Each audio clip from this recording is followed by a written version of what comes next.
It's Friday Night Frenzy. Oh boy, welcome back, sports fans. Mike Kretz here alongside Jocelyn Stafford for this, the Week 8 edition of Friday Night Frenzy. I can think of 100 great ways to kick off the weekend, and we're so glad when you're doing it with us. Another night chock full of football action is coming your way right now. Jocelyn, how you feeling? Well, Mike, I'm feeling great. Nothing like a crisp, cold October night to get you in the mood for some Friday night football.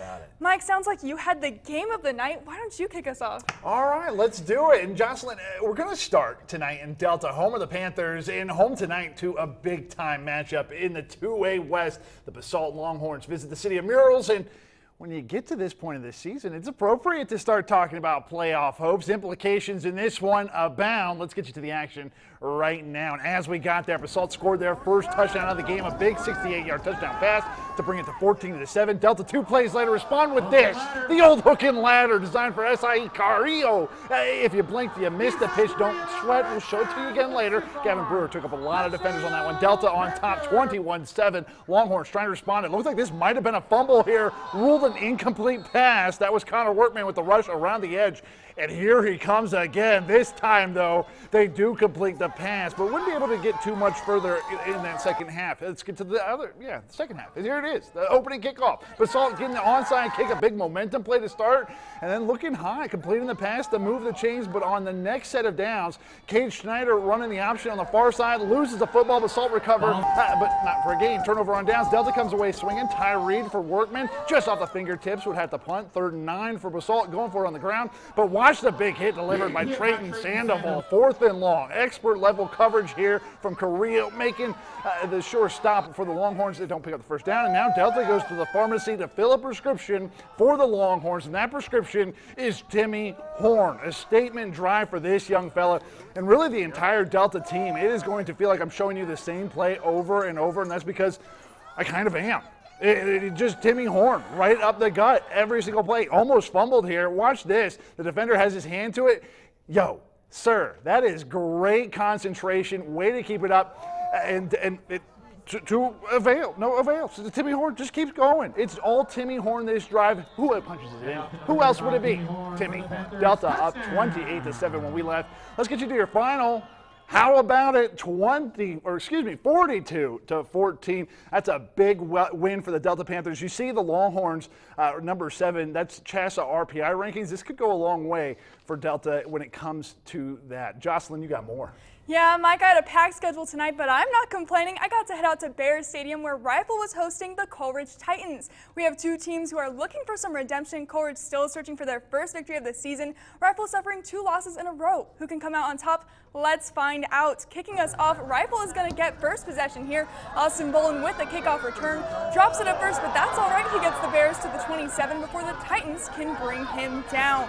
The Bears offense wasn't wasting any time on 1st and 10. Trey Caldwell hands it off. Toto Fletchall running it up the middle. A gain of 11 on the play for another Rifle first down. Moving right along, Fletchall proving to be a key player for that Bears offense, pulling it off again for yet another 11. Rifle moving into Titans territory at their 49. If you haven't caught on, this is basically the Fletchall show with their first 3rd down. Rifle sticks with what they know. Fletchall jumps right through that Coleridge D-line. Rifle not seeing much resistance just yet. That is until they get within 15 of the end zone with a long and incomplete pass by Caldwell on 4th and 10. This is the Titans' ball. Coleridge realizes quickly that the Bears defense is a force to be reckoned with. The line folding in, pushing the Titans to 3rd and 9. But luckily for the Titans, their 4th down goes a little better. With the fake punt, Ryder Powell runs outside and gets the Coleridge 1st and 10. But in the end, the Rifle D was able to overturn it before they reached the end zone. I had to get to the next game, but in the end, Rifle's defense remained strong, only allowing 1 score. The Bears go on to take the big win over the Titans with a final score of 28-7. Now back over to Mike with a game from home. All right, another game we want to tell you about. How about Palisade and Summit? Another big deal game. Both teams 4-2, but Both teams also started Central West play undefeated, 1-0. It's a hot ticket tonight at Stoker. Let's get you out there right now. In this opening drive, you got a nice flavor for what Summit was bringing to the table. Balanced attacking, going to the air first. Jack Shearholtz finding Brzezinski on the sideline. And not afraid of the gutsy call, going for it on 4th and down. From the 37, they convert it, keep it alive. But now Pally about to get a healthy dose of Alex Sanchez. Takes it to the second level, barrels his way into defenders, moving the chains, doing it again right there. And then, the ball is on the ground. It's a bobble, and it's a recovery for Palisade, and they show us what they have in store. Awfully hungry Fallon Salvati takes the pitch, beats defenders to the edge. A nice handful of yards there on second down, makes it first. Really important to secure this catch with the backwards pass. Really important. Makes the first defender miss, too. Ditto for the second. Second effort will be the theme for him a little bit later. Bulldogs just eating up yards, 7 yards at the time. How about Malachi Espinoza? He's saucy, always making great reads. His line is making it easy. Look how far away the defenders are from the ball. And then they get to the goal line, and now getting into the goal line. That was Rhett Ward just punching it in. Makes it 6-0 after the mixed extra point. Summit going back to the air via screen for Aiden Collins, who's looking for big yards, and has to be said, Pally managed to keep him on that sideline. He could have gotten more yards there. And then kind of just a crazy play from him, 15 yards behind the end zone. Gets a lot of momentum.